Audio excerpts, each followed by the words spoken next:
You know, we're speaking to realtors. They're scared right now. I think that the best agents are going to rise to the top. I think the agents that are in it to try to make a quick buck are going to find other things to do. You know, agents are really going to have to figure out how to have a conversation with a buyer to really show their value. People thought everything was going to go down. They haven't. Prices are also still going up. Yep. They can't build quick enough. And so now we're back to, dude, there's no supply. Young people, I don't know how they can ever afford a home in a major city. Like, I just don't see it happening, period. What do you think's going to happen with all this NAR stuff, man?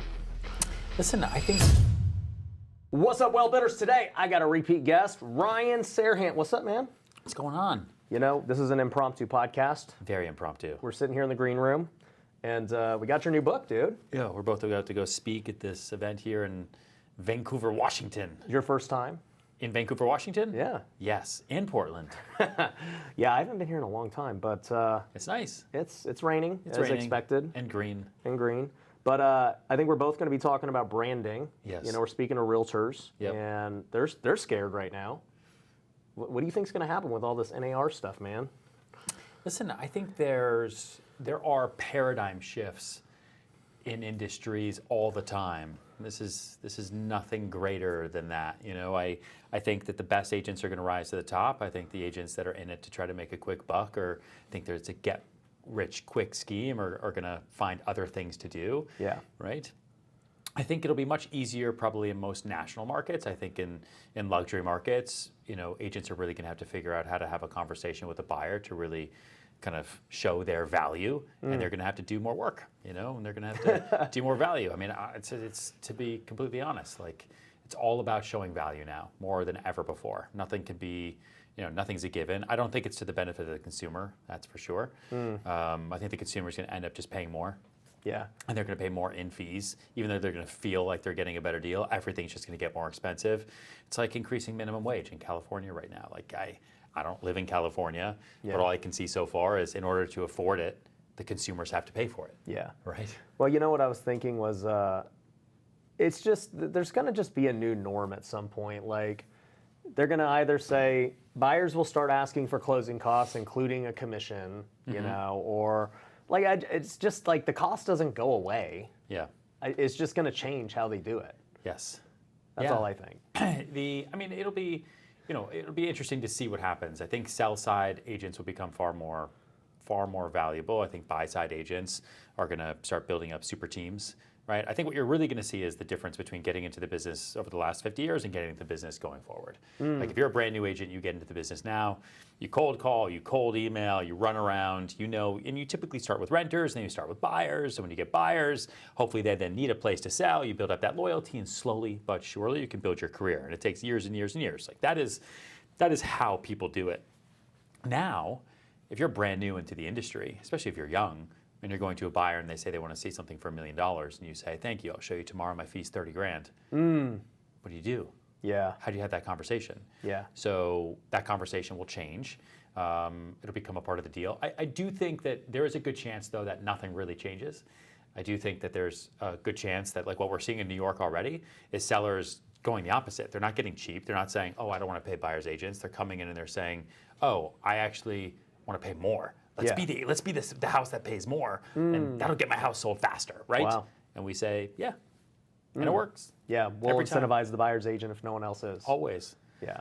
I've done that before. I mean, when I had flips that weren't selling, I'd offer 4%. Yeah. I'd even offer 5% sometimes. Of course. Yeah. In Miami, everything we sell in Miami, I mean, especially in new construction, our buy-side fees are 6%. Yeah. You know? And you have to. Otherwise, you know, the buyers are the ones who have those relationships with those buyers' agents, especially on the international side. And so in certain markets, I think fees going to get higher. In certain markets, I think fees will come down lower. But that's the same for any industry anywhere. Yeah. No, I agree.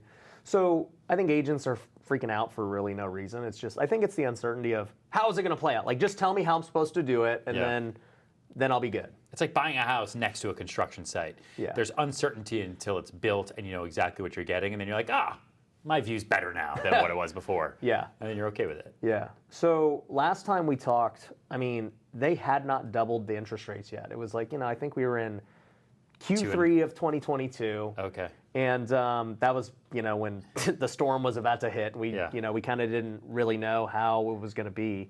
Things were getting a little bit more expensive. Inflation was starting to show up. Yeah, and then they doubled rates. And now, I mean, we're 18 months, almost 2 years later. What has the last 18 months, 2 years been like for you? I mean, all it's really shown me is how much cash there has been on the sidelines, which is the whole point of raising rates, right? You're trying to get cash into the system. Yeah. You're trying to create that liquidity and get people to take money out of savings and put it to work. I mean, in New York and South Florida and kind of our major markets, I would say 70 to 75% of our deals are all cash across all price points, whether you're buying for 500 grand or you're buying for 150 million.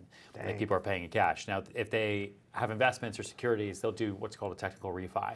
So they'll do that, and it's more tax advantageous to do that post-close. So we're seeing a lot of that, but it hasn't slowed down. I mean, 2023 was slow, that's for sure. 2023 was a weird, funky market. I mean, nationally, it was the slowest housing market in 30 years, I think it was. Yeah. And so I think we felt it everywhere. Yeah. This year now, you have so much demand, and there's not nearly enough supply. And the only thing that affects housing prices are supply, demand, and interest rates. Yeah. Like, that is it. Yeah. Right? It's not broker fees. It's not closing costs. It's not even taxes. It's not NAR. Supply. Yeah, supply, it's demand, it's interest rates. Yeah. But going back to NAR for a second, like, I'm all for decoupling that whole process. The whole fact that you have to be a part of NAR and pay that fee, to then post on the MLS to pay that fee, to then post those fees. Like, there was no other way around it. Yeah. And so people argued a lot that, oh, well, fees have always been negotiable, which is absolutely true. But class action lawsuits aren't for what's negotiable, right? They're for the standard and protection of the consumer. And so that standard consumer, if they're selling their home in Reno, they meet a local agent, and the local agent says the fee's 6%, otherwise I can't put it on the MLS. What are you going to do if you're a homeowner? You got to go to work, right? You're going to say, no, it's not. What are you going to do? Do you have time to get 6 different opinions? You have time, you're going to say, okay, well, he's the best in the business, and he told me this is the way it is, and so that's the standard. Yeah. And so that standard now has to change, which I think is okay. So what do you think happens with the real estate market in general, right? Because rates don't seem like they're coming down tremendously, even if they do come down. Oh, they're going up now. That 10-year is high. It's Rates crazy. are borderline 7% again. Yeah, people thought everything was going to go down. They haven't, but prices are also still going up. Yep. They can't build quick enough. Yep. Because all these builders the last couple of years kind of eased off out of uncertainty. And so now we're back to, dude, there's no supply. Yep. And it's not affordable either. So what happens? I think people are starting to reset their expectations. I see that happening a lot right now. Everyone that said they were going to buy a 3-bedroom or a 4-bedroom or get that house with a pool in the front yard last year are now just resetting their expectations. They're looking in different towns, right? Different towns are now getting more valuable and more expensive because people are coming to those towns that ordinarily didn't have to before, right? So that's putting now pressure on local community infrastructure. So those roads have to then get better. The schools have to get better. The retail space has to get better. And so I think you're going to see kind of greater gentrification, to be honest, because pricing is so high. There's only so many people that can pay $1 million a bedroom, in certain markets, or pay $250,000 a bedroom, and in most national markets right now. It's crazy. It's expensive, right? Yeah. So what do you think? As I look at the real estate market, I've been in it since 2010 now, and I'm just seeing things I've never seen before. What? Well, obviously it's, the prices are as high as they've ever been, right? Rates are higher than when I got into it in 2010, with social media, with all of these things even talking about Gen Z and all these young people, I'm like, young people, I don't know how they can ever afford a home in a major city. I just don't see it happening, period, and even rents. Rents in these major cities are really high too.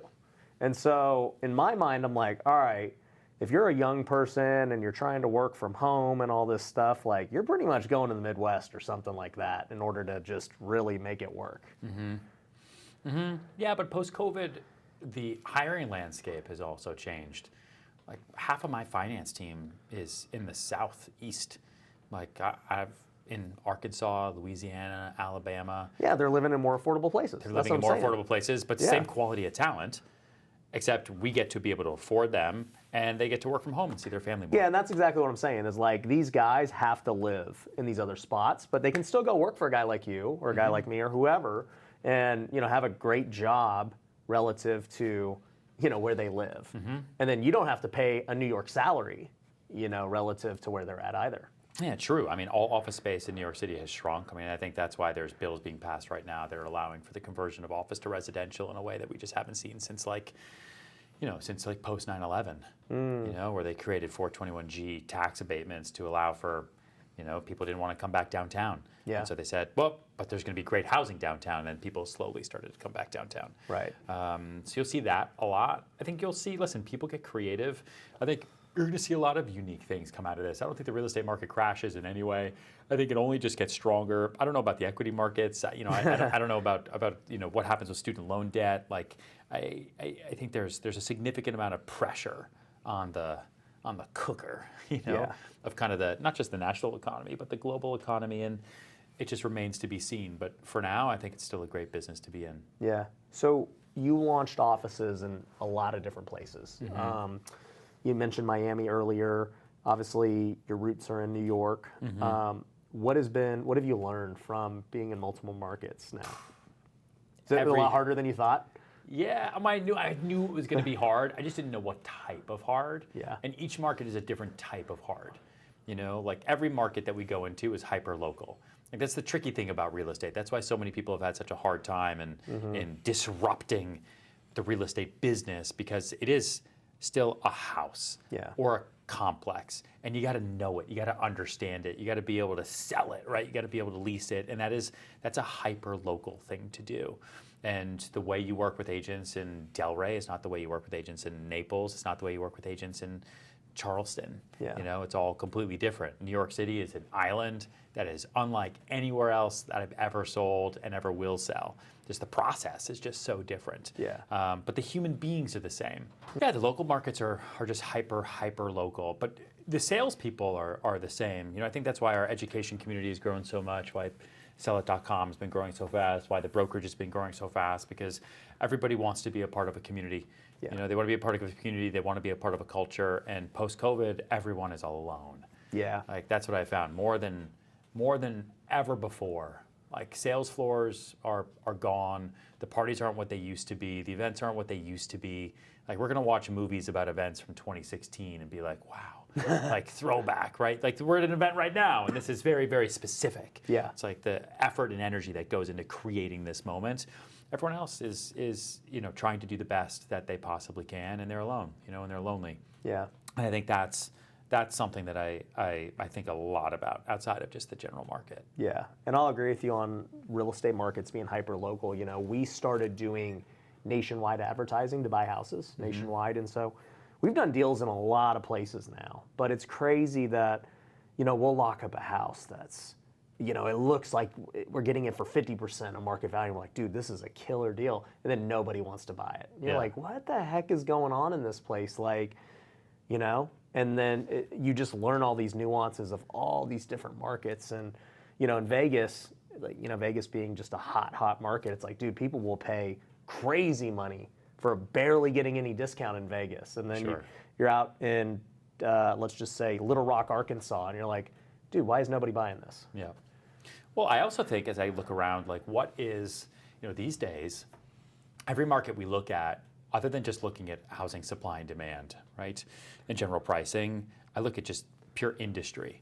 Like, where's the industry that's there today? Like, what's really fueling the city? Who's going to the coffee shops? Like, who are these people driving on the streets? And what's this going to look like in the next 5 years? One of the first markets that we opened in was Bluffton, South Carolina. Okay. So I went down to Greater Bluffton, border Savannah, Georgia, and I saw that 600,000 jobs are being created.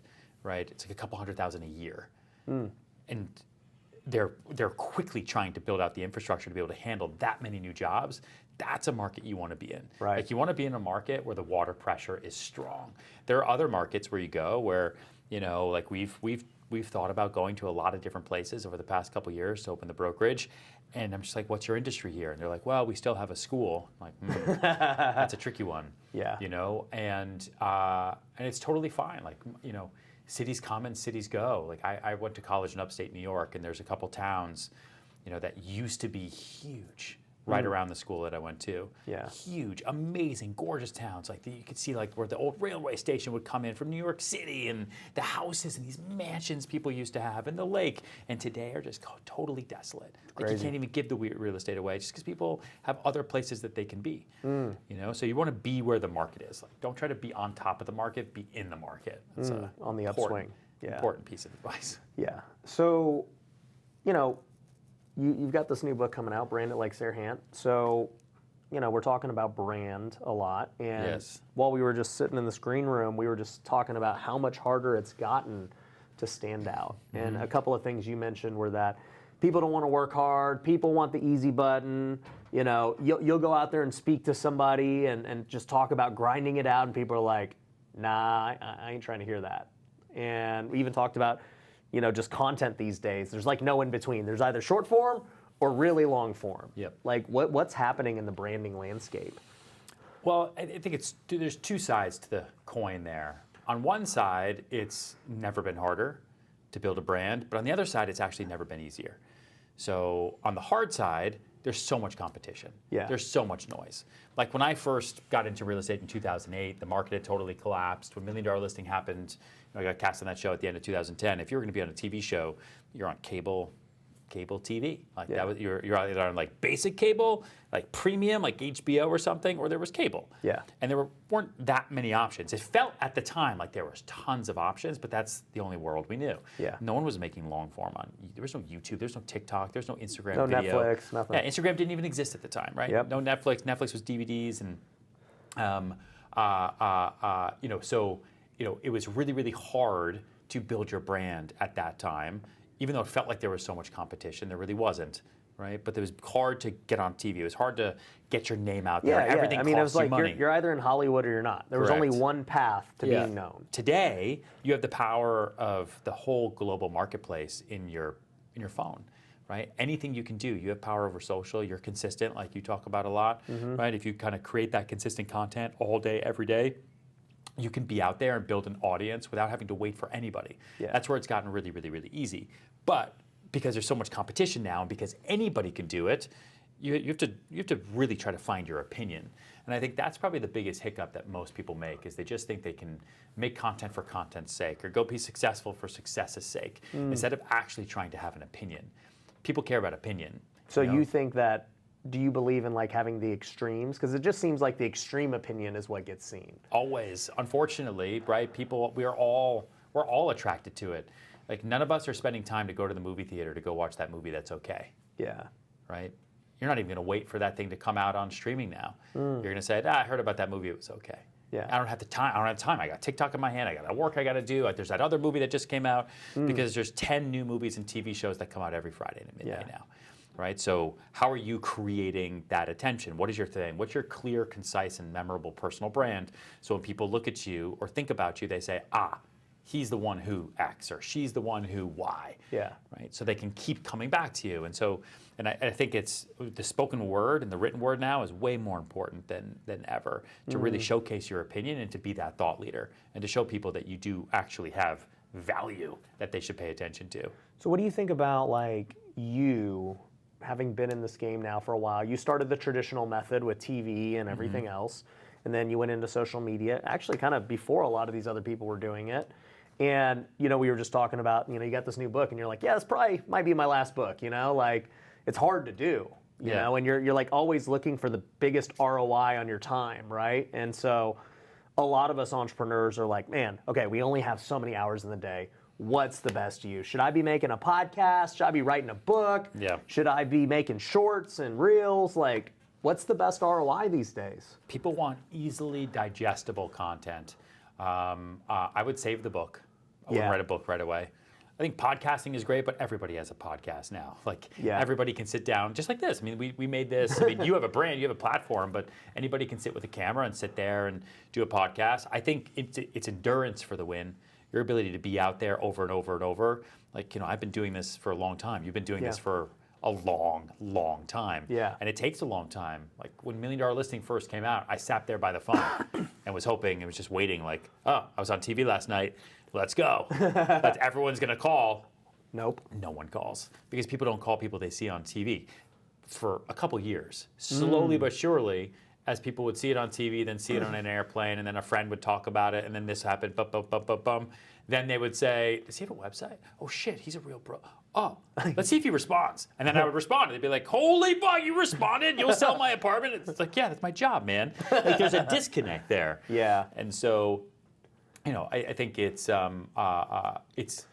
not as easy, but it's definitely simpler now to create that brand awareness. I also think it's interesting, like, talking to the consumers now. Because, like, with Instagram, right? You get Yep. DMs every day. Like, it's so easy to access somebody now. Now, granted, will most respond? Probably not, like, at a big level. But, I mean, you're definitely going to go get your local realtor who's, like, out there. They're definitely responding, Yep. And, like, it's funny because even for me, they'll be like, dude, who are some guests we should have? And so, like, they'll brainstorm. I'm like, okay, the first thing I'm going to do? I'm going to just DM them. That's the first thing I'm going to do. And I'm be like, hey, dude, would love to have you on the podcast, See if they whatever. reply. Yeah, and maybe 1 out of 5 will, like, and going after, like, big people. And you're like, wow, that was easy. I didn't need to go through a publicist. I didn't need to go through an agency, nothing, dude. They just responded.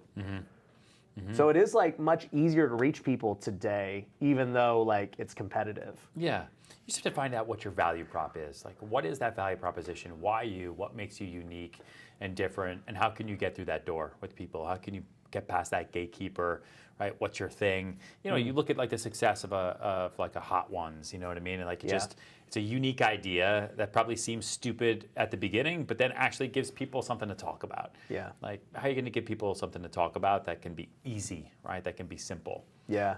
What do you think, like, for you, do you still, like, how do you use your brand today? Are you out there cold DMing people for real estate, or how do you utilize it? I have a team that does a lot of that. We do Yeah. a lot of cold prospecting still, even to this day. We prospect with wealth managers, private bankers, right, business managers, account reps, all the time. Yeah. Because it's you would be surprised, maybe you wouldn't be surprised, but I actually think it's much easier for everybody in the room I'm about to go talk to, and you're about to go talk to go out there and build brand, because they're building from scratch with no reputation to worry about, right? You can just build from the ground up. You can try a bunch of crap. Yeah, compared to me, like, Yeah. I have to go out there now, and people have a preconceived notion of who I am. They saw that one thing 5 years ago. They heard about that one time. So you're consistently trying to reinvent and stay relevant. Yeah. Right. You're reinvent.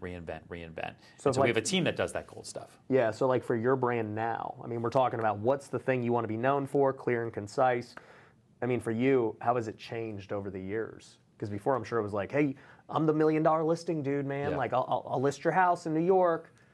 And then now you've got this branding stuff and the Sell It site and all these other things. Yeah, it's far more CEO now than ever before, right? CEO, investor. We have 2 tech products that we've been building for a long time that have really taken off, that have been super cool. And I'm interested in all that. I still broker deals. I still do large deals, and I have the brokerage, right? But I think people look at me, and I think the brand is far more attached to, like, entrepreneur, CEO now, than reality TV real estate broker who gets naked sometimes. Yeah, because I've struggled with that too. It's like you get known initially for something. So for you, it was being a realtor. For me, it was being a house flipper, real estate investor. And then I think, like, naturally for both of us, it's like, hey, well, we want to be known as entrepreneurs and CEOs and, media personality, whatever, right? And you start to think about that, and I don't know, I have the hard time, like, balancing it, because I'm like, on one hand, real estate still is, like, the main thing of all, right? Same. But in the long run, I don't think it's the main thing. I think there's other things that are going to supersede it as time goes on. Sure. You feel the same way? Yeah, I don't think I'll be doing open houses in 10 years. I'm about to turn 40. Like, I think we're all evolving all the time. I think our river to success ends up in an ocean, and you just got to keep paddling until you get there. And I'm excited to know that, the greatest day I've ever lived, I haven't even lived it yet. Right. I get excited about that. That's, like, what wakes me up every day, especially when it's raining and I'm in a city that I've never been to again. And I'm like, what am I doing today? It's like, today could be the greatest day of my life. I don't know. Right? You just wait on that one phone call. You get that one call. You get that one deal. It's, it's a dopamine rush. Yeah. But I think real estate will always be a huge part of what we do. But we're building a large holding company that has lots of different assets underneath that I like building, and that, kind of get my juices flowing. And you can only sell so many houses, and before it, doesn't. You start to leverage, right? You start to scale, and so we're testing out scalability in ways that I've never done it before, and trying to move as quickly as we can, and fail fast, try fast, fix fast, win fast. Tell me about that, right? My team has not a problem, but I'm the problem in that I always want to pivot and test and do new things, and I'm quick to cut if I don't like it, or Sure. I'm quick to, even if something's worked for a long time, I'm like, this thing ain't gonna work anymore. Sure. Are you the same way? Probably not. Okay. I like that. I like the ability to cut. I envy your willingness just to, kill things. I probably let things last a little bit too long sometimes, just because because I also know, I don't know, there's that meme where it's like two guys to the digging, pickaxe, right? and the diamond's right that there. Fucking pickaxe. Yeah, And one yeah. guy, one guy quits and the other guy goes that extra day, and there it is. So it's like, but I think it's, what I definitely don't negotiate with are my goals, and we set quotas and we check them nonstop. Yeah. So that way I'm not like looking for gold. I'm looking to make sure we're hitting certain milestones every quarter. Yeah. And as long as we're hitting those milestones, we get to keep going. Yeah, no, that makes sense. It's interesting because, like, we were talking about this before, but, your content, let's say you've been in the content game, like 10 years, like on YouTube and everything? Yeah. I watched you do house tours and do vlogs and all these cool creative things. And then we were talking before, and you're like, honestly, dude, I'm pretty much just doing like shorts and reels, and that's kind of it right now. You know, like the vlogs, the tours, they take a really long time. And like I think about it because people have asked me that too. They're like, dude, tour your house flips again. I'm like, I haven't toured a house flip in like over a year. Yeah. And on one hand, like I do know it's good, like it would generate leads and everything else. But on the other hand, you just reach a point where you're like, dude, it's just like I got other more important things like opportunity cost. You evolve, you expand. Yeah. Always, Would you say it's always. opportunity cost or burnout or a mix? No, I think it's supply and demand, right? If you were getting the most engagement from those flip tours, you would do them every day, right? If that's where the money was coming in, if that's where the opportunity was coming in, if that's where all the engagement was, if people were like, stop doing podcasts, give me more flip tours, you wouldn't even be here right now, right? But I think people have less and less of an attention span. If you're not filming things vertically, no one wants to watch it. People are less and less on their desktop or laptop as they are on their phone. And so if you're not hitting people in vertical shorts in less than 60 seconds, like that, just the world changes. Like things change and you have to move with it. I'm definitely not one to like lament the past and just sit there and say, oh, the good old days of social. Like, dude, social's been around for like 10 years, which is like this much time. Like it's so we're just new moving in with its it as best evolution. we possibly can. Yeah. So what else are you guys talking about in this book? I mean, the whole reason I wrote it was I wrote my first book, which I basically spent like 10 years putting together, from like 2008, the day I got into real estate, to 2018. Right. I just would always write down every way that I did a deal. Like if I lost a deal, if I did a deal, if I learned something from a phone call, anything, and it became like my agent Bible. And it was called like the Serhant Team Agent Bible, and I would update it all the time for my team. And then I turned it into a book when people started reaching out to me and saying they loved all our sales tactics from the shows, and they were using them in selling tires and selling software and selling insurance. It's like, okay. And so I just started writing what became Sell It Like Serhant, and then we turned that into a TV show for Bravo. And then what I really gave people was like sales tools. So you want to build a sales career from scratch, regardless of what you're selling, just read this book. Okay? Don't ask me questions, just read it. And then there was a piece missing from that, which was, okay, great, I just gave you a tool belt. And you're like, awesome. But my hands shake when I use it. I have no leads.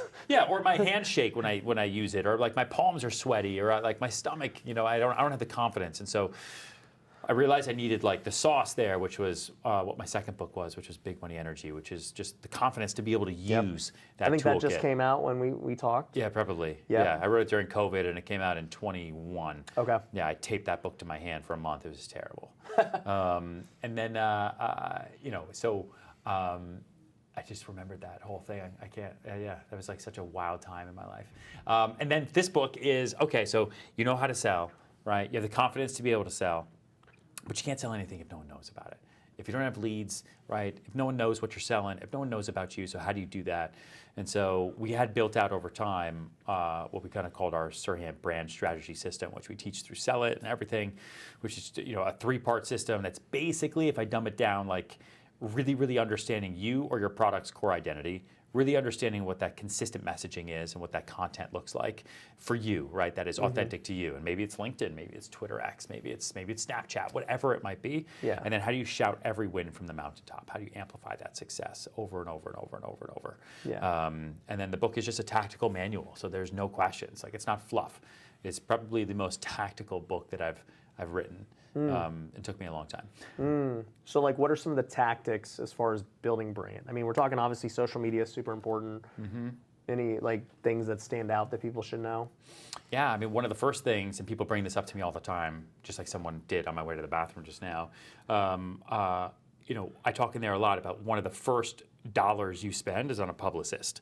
Right? Like, I didn't have an assistant. You can get a VA now. You can have AI do administrative work, right? You don't need that assistant sitting next to you the way you always thought you did. You don't need that junior operator, right? You can be you're going to be a $100 million company of one here one day. I had this conversation with somebody. Like, Right. there's going to be $1 billion company with one employee. Yeah. So how can you start thinking about that way now and create massive efficiencies, okay? But what's hard to do is create those relationships. AI is not creating those relationships, so a publicist can. So my first business really came when I first started talking about my business and putting my business out there humbly. Yeah. Right? How do I put it out there in a humble way? How do I get invited to the conversation? And so there are local junior publicists. There's, you know, Harrow, helpareporterout.com. There's a lot of different websites that you can use to start getting your name and likeness and your images and your success out there. That's not you promoting on social all day long, which is really you pushing your message out there, but is you actually pulling. Right? So it's like the push and pull of messaging. Yeah. Because social is, if you make a video right now and you put it on TikTok, that's you pushing your message onto somebody. Yeah. And you're just hoping that they're going to buy into it and stop scrolling. Yeah. Right? But through PR, right, through those Google alerts and everything, you're then pulling people into your message. You're not creating anything, a reporter's doing it on your behalf.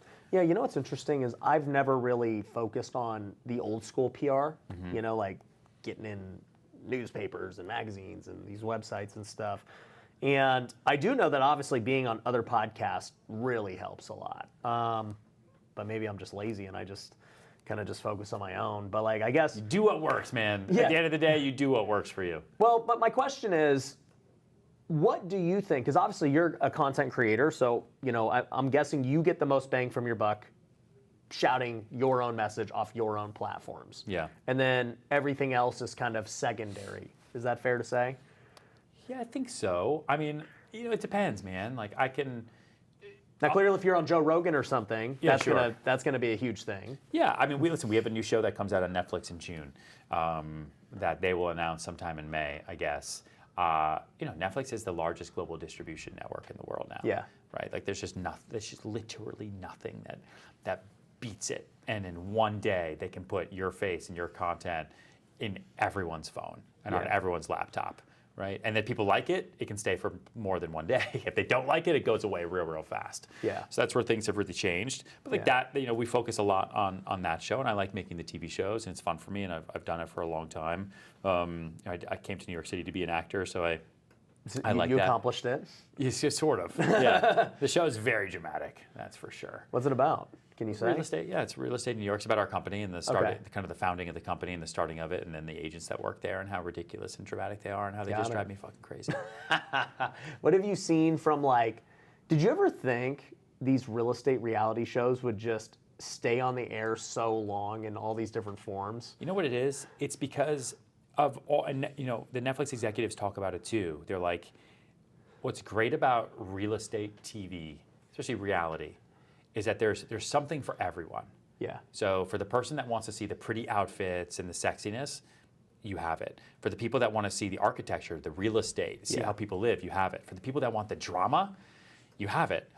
For the people that want the business, like on our show, you have it. Like, there's deals, there's negotiations, there's the back and forth, there's like that fun kind of stuff. And so you kind of hit those 4 quadrants, right, of the whole. And so people can tune in, and it's reality TV shows for real estate are a show that couples can watch together. Yeah. You know, like if it's a straight couple, oftentimes like the guy doesn't want to watch Housewives. Yeah. Right. But they'll watch $1 Million Listing. Yeah. Together.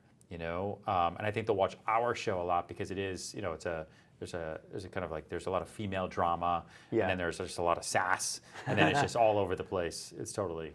wild. I've seen it now. It's so different from anything else anyone's seen. And so it'll be interesting to see if people like it or not. Yeah. You just quote that as a clip. There we go. So what would you say, I mean, obviously you've done traditional TV and now this is your first, into Netflix, right? Yeah.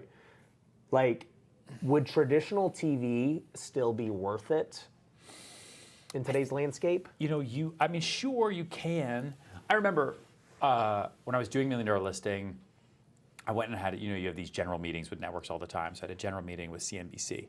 And CNBC, every time I went on CNBC, this is pre-COVID, every time I go on CNBC, I would get leads. Yeah. Guys would be on the trading floor, they'd be at their office, they'd be writing in. Even now when I go on CNBC, a lot of people, like in my world, right, in finance in New York and South Florida, they watch it. Today it's a little bit different, but I remember meeting with them and I'm like, let's do a show. You guys have the profit, right? You have this. These are cool shows. And the guy sat I won't name him, but I'll never forget like a core memory of him sitting there and just staring at me. And he's like, you're on a Bravo TV show that gets watched by millions of people. You have social media channels that get watched by millions of people. You really want to come and do a TV show that's going to take up your whole life, all your effort. That's what makes me think about it. To go on CNBC to get watched by a couple 100,000 people, if we're lucky, because that's our reach. Yeah. It's like you're aware of it because you live in New York City, right? The world is unaware. And that was our decision too with Netflix was, we had offers from Amazon and Peacock and, it was a pretty simple sell, like New York City real estate, and there's no other New York City real estate show. So you've already proven it. Yeah, we've already proven it. So easy. And then this one was different, and it's very different.